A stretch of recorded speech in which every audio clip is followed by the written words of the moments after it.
everyone, Kat here, your favorite ginger bibliophile.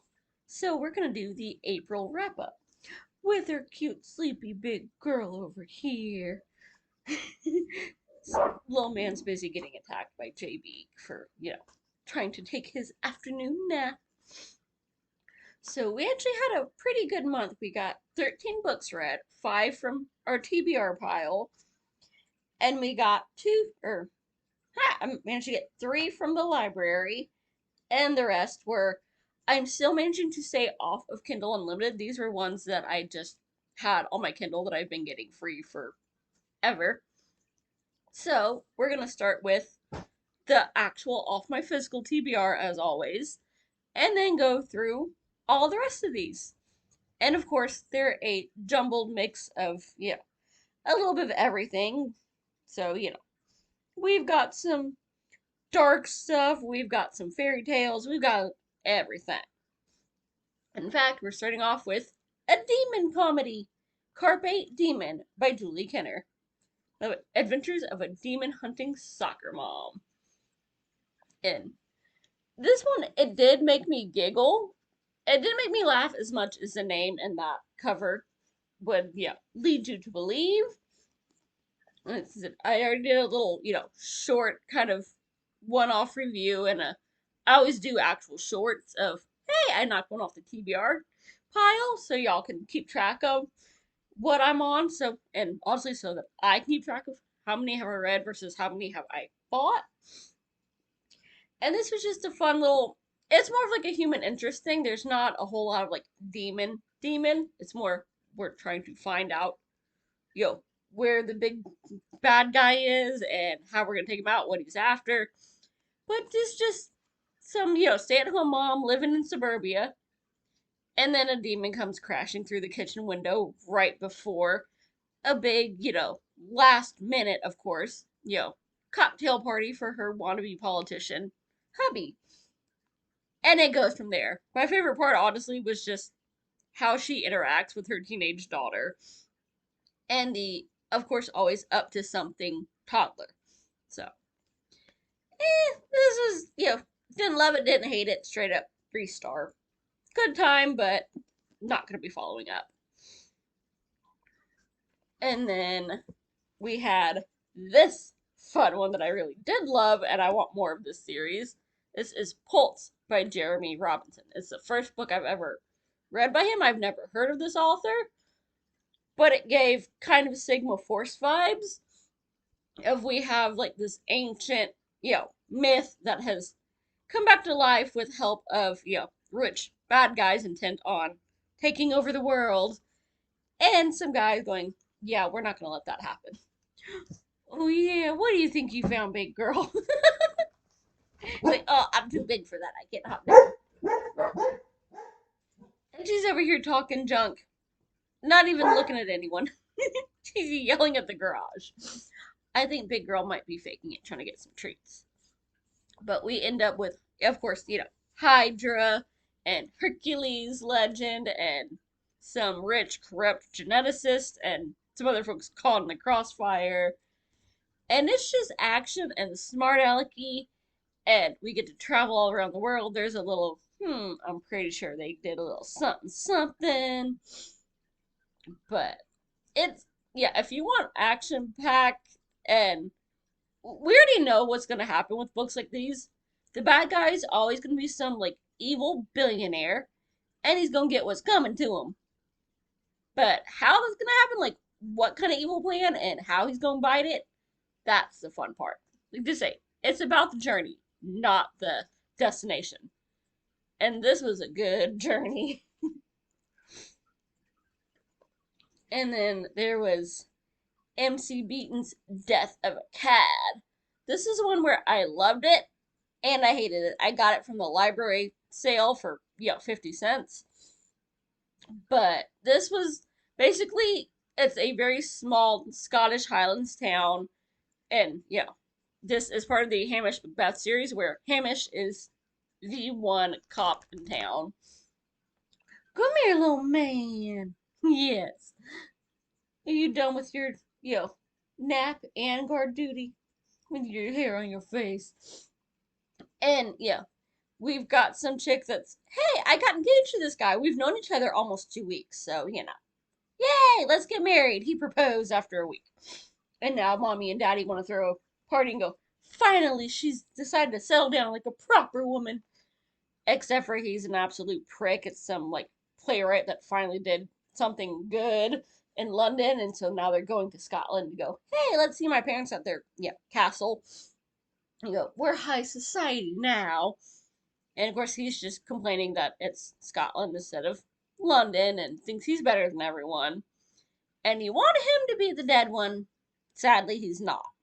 Because pretty much everybody in this book sucks. So you're happy at who dies, you're happy at who's guilty and gets arrested for it. I kind of want to like the female character that's, dumb enough to get married in a drop of a hat.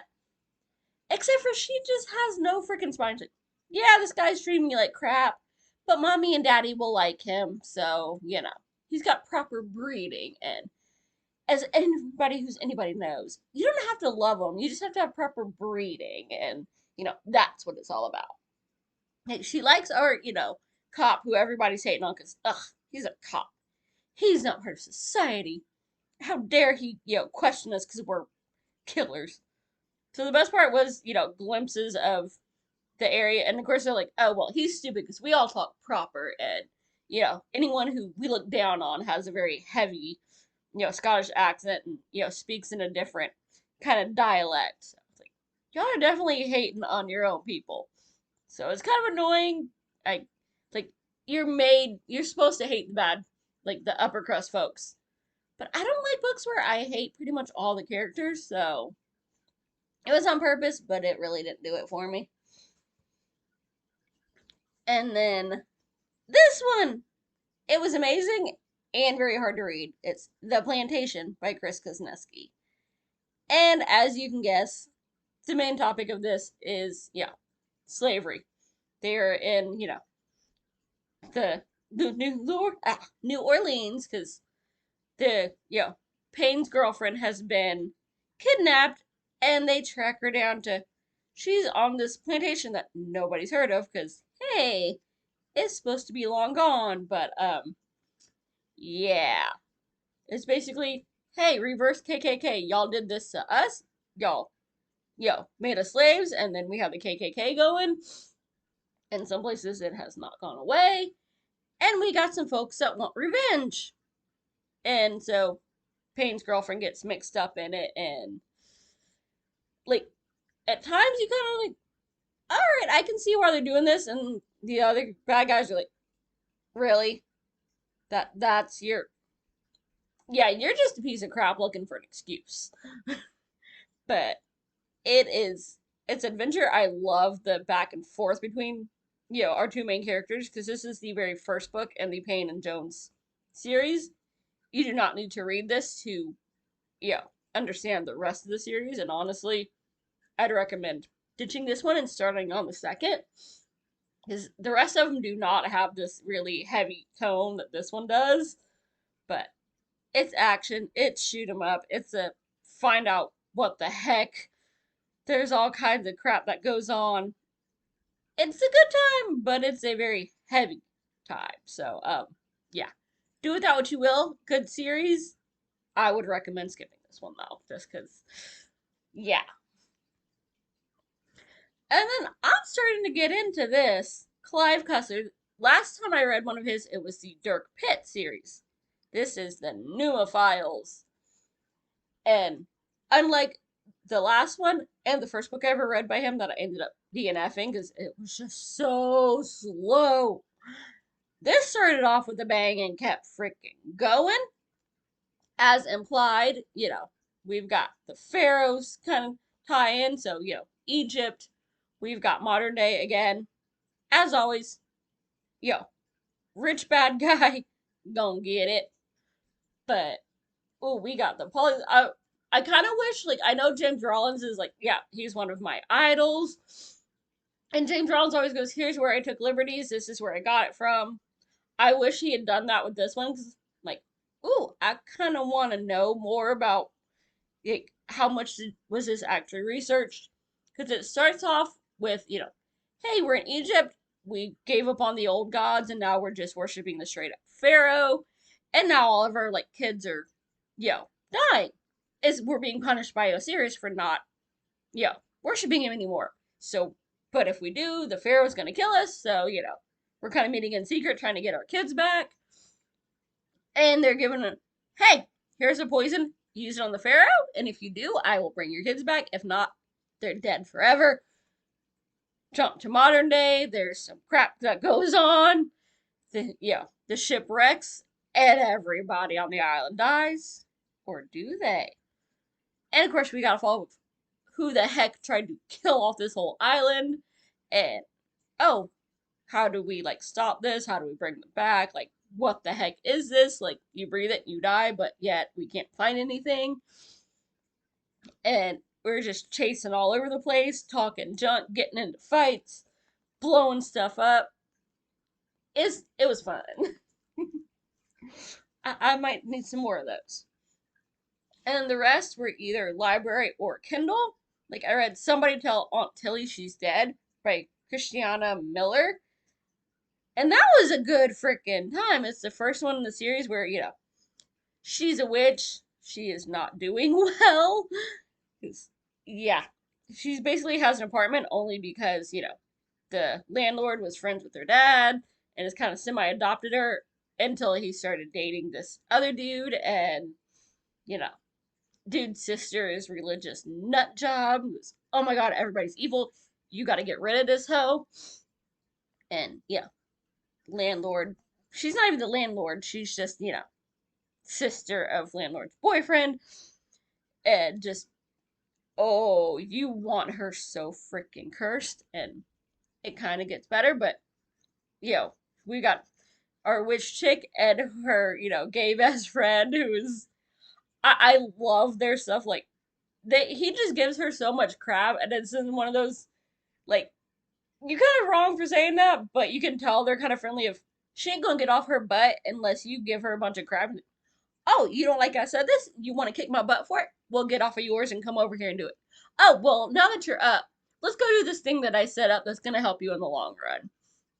And she ends up trying to cast some spells. He tries to do some, and she ends up inheriting her Aunt Tilly's house in a very messed up way and getting into some messed up stuff to go along with it. And it's a comedic, just absolute, small town mess.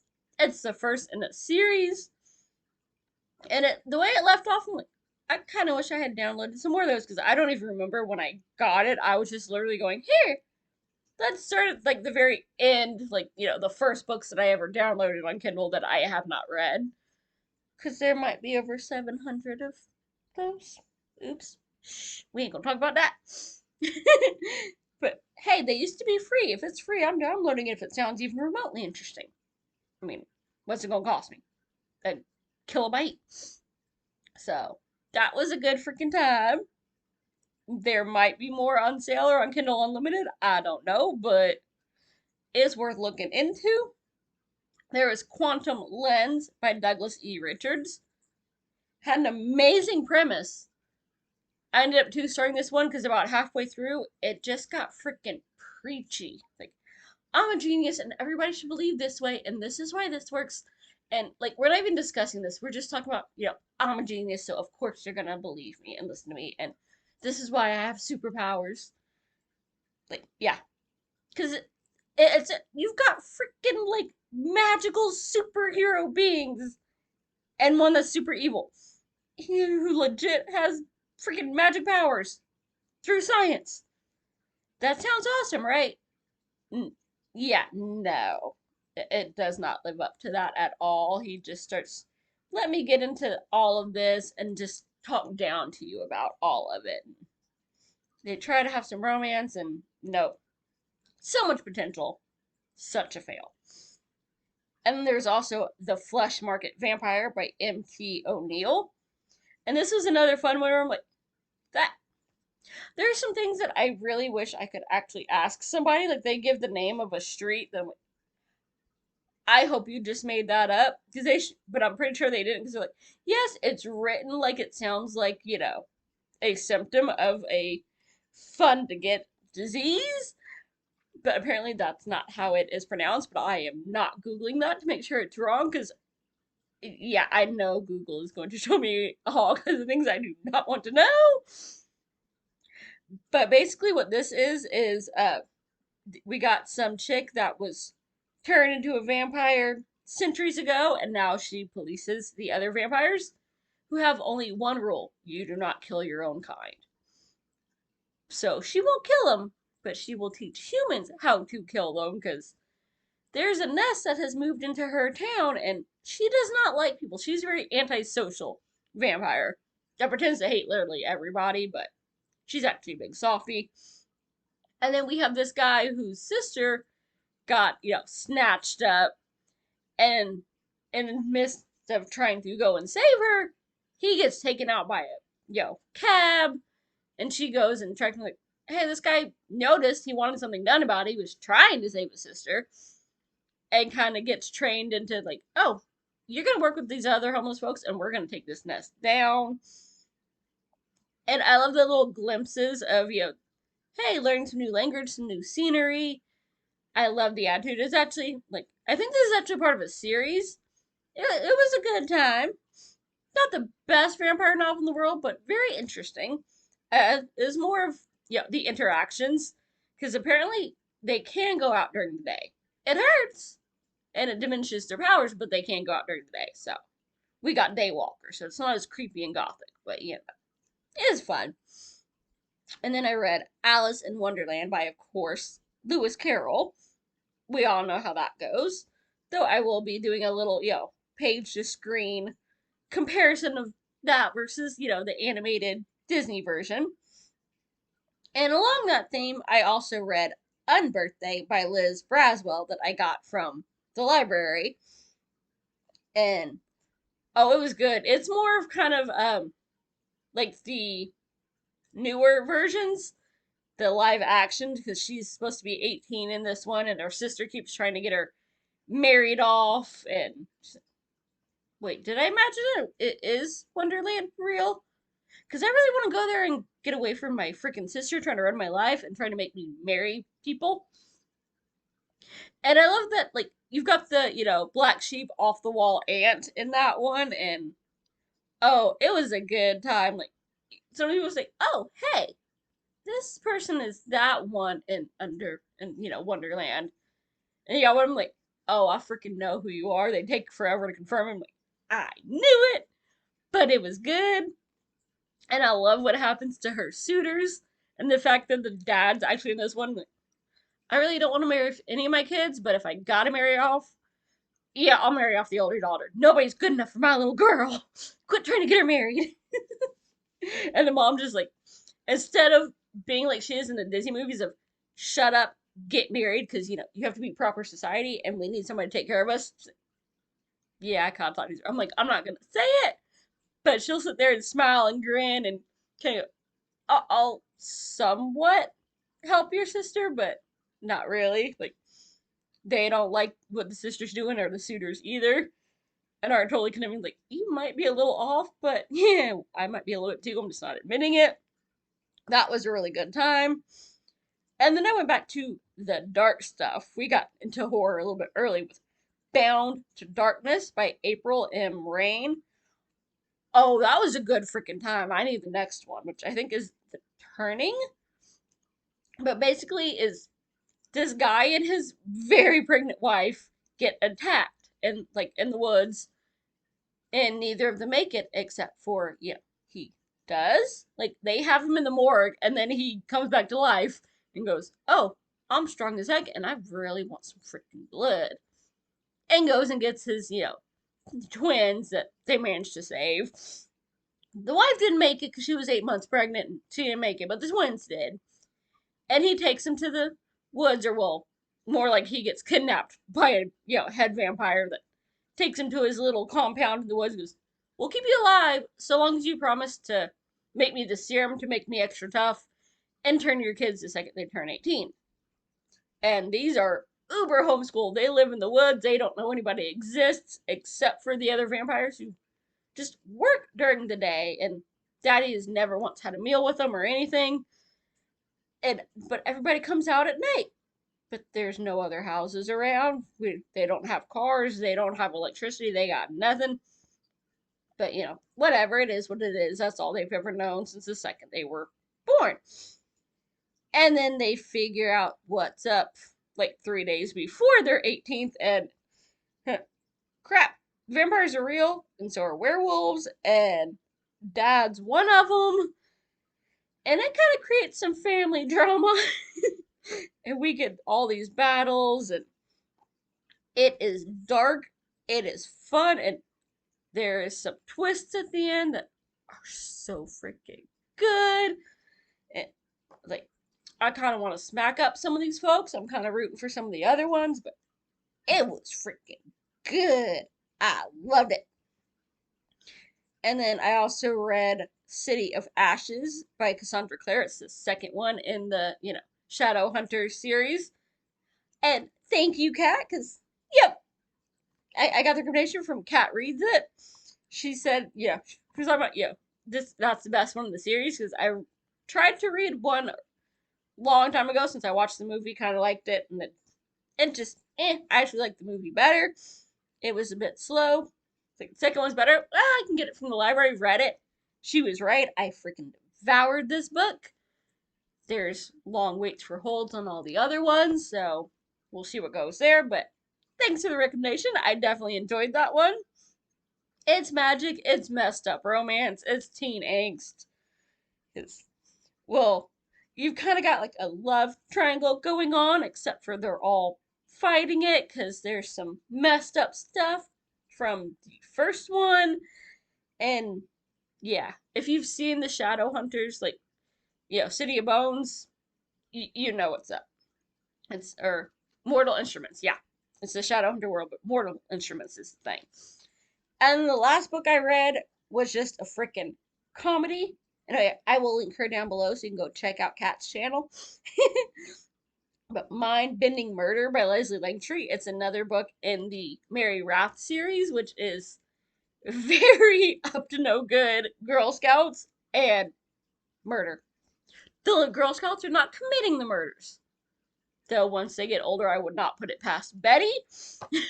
She is, oh my gosh, she is my favorite, and I'm glad I don't have to like raise her. I can just read about her. Because they gonna need bail money, or she's gonna be like a CIA assassin, but not, because those don't exist. For yeah, which I love every time. And that's one of the things in the book of she's an assassin, but not, because that would be illegal, because the CIA doesn't have assassins for legal reasons. Wink, wink. And there's lots of like little, small dirty humor, but basically there's two very small towns that are rivals. Mary Wrath lives in one, and she's accused of murdering somebody in another, in their rival town. And yeah, these cops are gonna find anything. I have to investigate my own murder to prove I'm innocent, because they're freaking stupid. I mean, their name is Blattersley, for crying out loud. They're idiots. They're the raging bladders. They can't compete with us. And it's just, we've got town rivals. Like, there ain't nothing that doesn't make her look guilty except for, duh. Like, you think I would just hang out playing unconscious with the guy if I killed him? Clearly I'm being framed. But I love all the crap that she gets into investigating it, and her two little Chechen, buddies that were former, enforcers and now are married to her sister-in-laws, one of which loves her, one of which, is like, hey, if you were the victim, I would not be investigating that one. I would give somebody a medal, which creates a bit of fun there. And yeah, it's just the whole series. They're just turn your brain off and just go with it. They're short, easy reads. They're freaking hilarious. They make you glad that your kids are not as pain in the butt as they are. And there's even, the cat terrorizing the dog and being mad that it's trying to terrorize the frog and wearing a werewolf mask. And yeah, it's a good time. Get the omnibuses, because they're $6 a book, or no, they're $5 a book, or $6 for 3. They're all on Kindle. It's a good time. Go check them out. And I will see you soon. drop a line. Let me know which one you're thinking about reading.